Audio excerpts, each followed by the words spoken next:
Imagine standing on the banks of the Kentucky River a long time ago and watching huge herd of buffalo crossing the water and carving a trail through the land. The ancient path was called a Buffalo Trace, and right on that historic crossing point is where one of the most iconic distilleries in America now stands. Today we are talking about Buffalo Trace Bourbon, and this is the 40% version that we get here in UK and most of Europe. I know in US there is a 45 version, that's the standard version that you guys have, and it's a bit richer, but this doesn't fall very far away from the 45 version. Buffalo Trace is made at the distillery that claims the title of the oldest continually operating distillery in the US.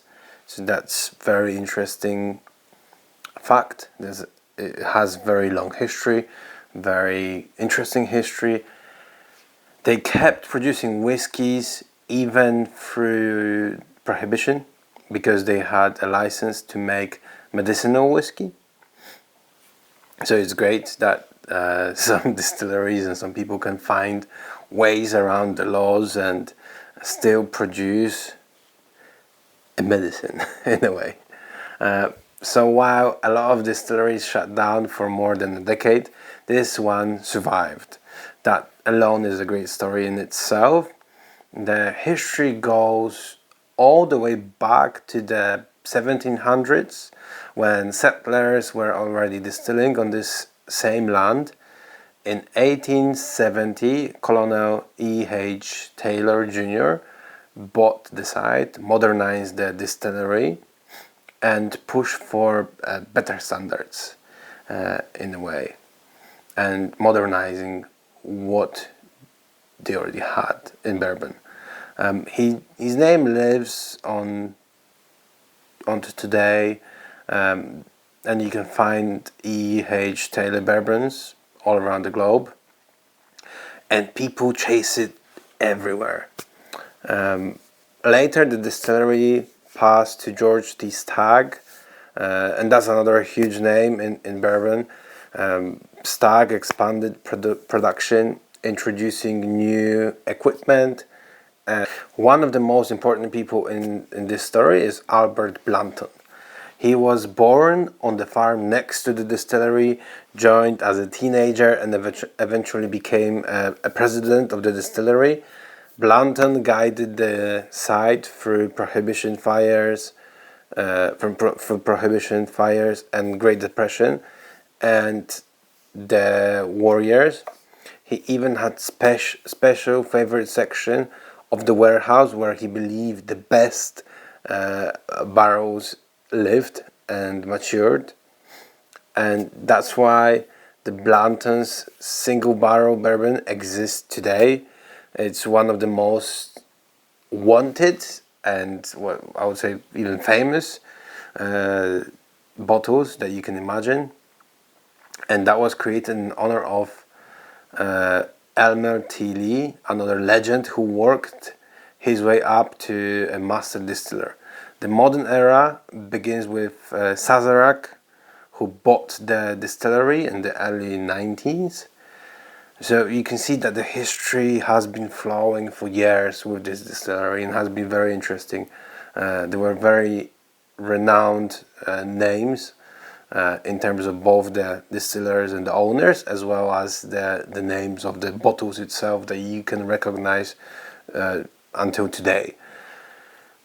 Obviously, Sazerac renamed the distillery into Buffalo Trace in the 1999 and launched Buffalo Trace Bourbon, which is a flagship at the moment.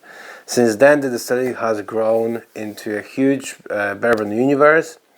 It's like Marvel Cinematic Universe, but made entirely out of whiskey. So you can imagine MCU, but with whiskey.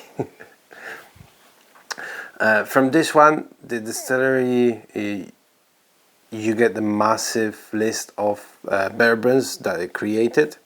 So you get the Buffalo Trace itself, you get the Eagle Rare, Blanton's, Elmer Tilly, Ancient Rage, Rock Hill Farms, the Weller line, including Weller Special Reserve and Weller Antique, the Van Winkle range, including Pappy Van Winkle, E.H. Teller Small Batch, and going back to Pappy Van Winkle, that one is actually quite hard to find and is quite expensive as well.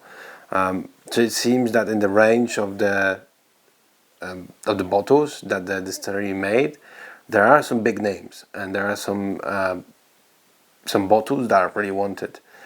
Other bottles that they had was the George T. Stagg, Thomas H. Handy from the Antique Collection, Sazerac Rye, the Experimental Collection, Traveller Whisky with Chris Stapleton, even Wheatley Vodka, all made on the same site. It is absolutely wild how many different bottles they have. Buffalo Trace likes to talk about innovation as much as tradition as well. They built one of the first climate-controlled warehouses back in the 1800s. They have a huge experimental program, and that is always interesting to have experimental programs in the distillery. It creates those different whiskies, it creates new tastes, new flavors, and that's always great to see how different distilleries experiment with their whiskies, with the barrels, and with the maturations as well. And obviously they use different grains and different barrel types, because that seems to be a new thing that everyone does at the moment. They even uncovered the foundations of the old 1870s distilleries during renovations and turned it into a mini bourbon time capsule that visitors can see in the center. They also love marketing. They have a big partnership with the TV show, and can you guess the TV show? The TV show is Yellowstone. It's one of my favorite series that has been run recently. So they ran the national campaigns in the United States. They opened a huge brand home in London, Covent Garden. I'm definitely looking forward to seeing that one. I haven't been there yet, but once I go, I'm definitely going to record it and see what they got to offer there. And they have a traveling tasting tour where the Buffalo Trace experience goes from city to city in the US. They even announced a Formula One legend, Günther Steiner, as a brand ambassador. This brand knows how to stay in the conversation, we can say that. Now let's bring it back to the bottle in my hand. So here in the UK and Europe, we usually get the 40% version. In the United States is 45, so 90 proof. There is no official explanation, but the most common reason, I would assume, is the taxes and the pricing. You want the prices to be a bit lower to enter into that ecosystem of Buffalo Trace, to be attracted into it, and to buy other bottles as well. I think that's the idea, but I might be wrong. I mean, tell me what you think. So, and also it kind of allows that softer strength, so is a bit more approachable for the European market as well. So that could be it as well. I'm not sure. Tell me in the comments what you think. Some people prefer the stronger version. I like the stronger version when we drank it in the US. But this one's really smooth and really easy to drink too. So both have their place. But time to talk about the tasting itself. I will focus on the 40% version because that's what I have. And that's what most people in UK and Europe have. And let's see what we're gonna get on the nose.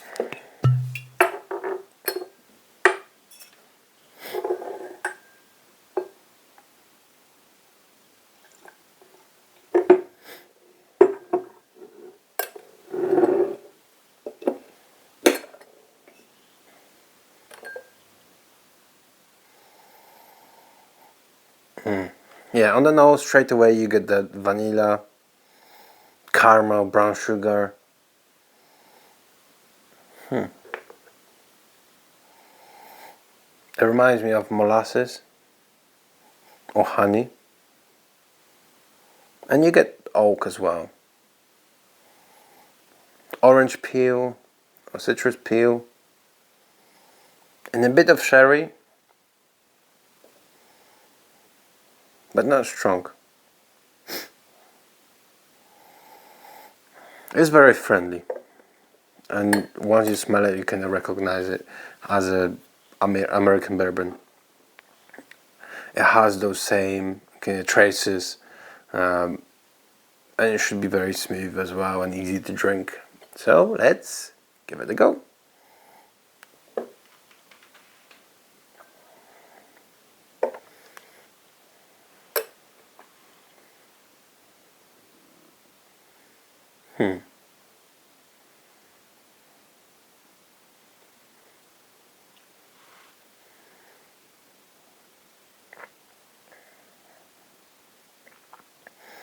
On the palate is very sweet, super smooth and easy to drink. It has that brown sugar, toffee, caramel, soft spices from the rye, some oak, a bit of anise, dark fruits, but I like a tiny touch. I mean, this version is super drinkable. It will never hit you as hard as the American 45, but it's balanced, it's very approachable. You can drink it neat easily. The finish is medium length with that caramel, gentle spice, and a little vanilla. It's soft, it's clean, it does not burn at all. You don't feel alcohol. I mean, I think that's why so many people use Buffalo Trace for cocktails, especially old-fashioned Manhattans and just whiskey with Coke. Then that's what my brother drinks quite a lot. So when he comes over, he doesn't like any fancy old whiskeys. He goes straight away for something that is easily drinkable, and often it goes well with Coke. Now, for my verdict, I like Buffalo Trace. I like it neat, especially as an everyday bourbon.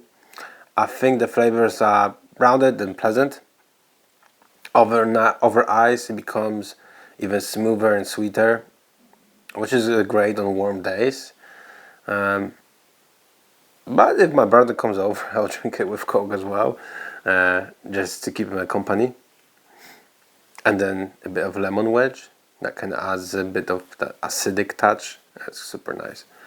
It is simple, it tastes great, and the vanilla sweetness blends perfectly into any drink.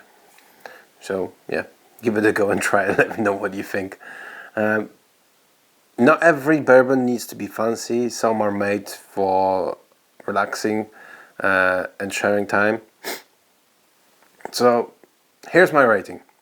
For everyday drinking, for the value and the approachability, the 40% ABV, Buffalo Trace sits around 71 points.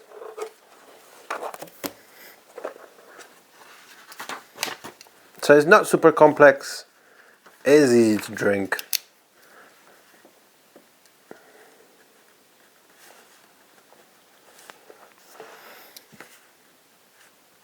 .71 out of 100. And if you want to see the full review, if you want to read it, you can go and check it out on our website. We have a blog there with every whiskey review that I do. But you know what? Buffalo Trace is always go-to. It still offers a great flavor, a great versatility. Let me know how you drink your Buffalo Trace, if you ever had it. If you drink it neat, if you drink it on ice, maybe an old-fashioned, or like my brother, you like to enjoy it with Coke, with family when it comes over. That's fine as well. And tell me which bourbon or scotch you want to see next on Whiskey Clan. And to all of you, cheers!